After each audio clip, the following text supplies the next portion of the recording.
İşkin beni getirdiler. Nece aşık olur bülbüller güller.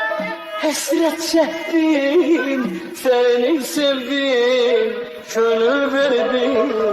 Böyle bir güzel işkimi tezele, şehre gazel, gönül verdim ben şehre gezele.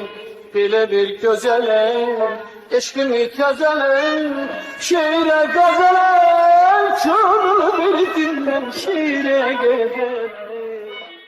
Eğer ben ayrı gezip dolarsam, beni düz ilişkiye bir göre sarsam, alışarım, ot tutarım, hem yanarım, ayrılabilmem.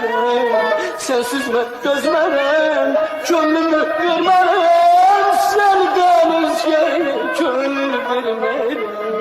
Ayrılabilmem, sensiz ben gülmerim, gönlümü vermerim, senden özge gönül vermerim. İşkin beni getirdiler. Nece aşık olur bülbüller güller. Hasret çektim, seni sevdim, gönül verdim. Böyle bir güzel işkimi tezele, şehre gazel, gönül verdim ben şehre gezele. Böyle bir güzel işkimi tezele, şehre gazel, gönül verdim ben şehre gezele. Eğer ben ayrı gezip dolarsam, beni düz ilişkiye bir göre sarsam, alışarım, ot tutarım, hem yanarım, ayrılabilmem.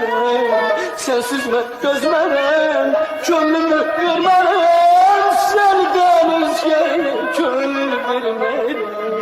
Ayrılabilmem, sensiz ben gülmerim, gönlümü vermerim, senden özge gönül vermerim.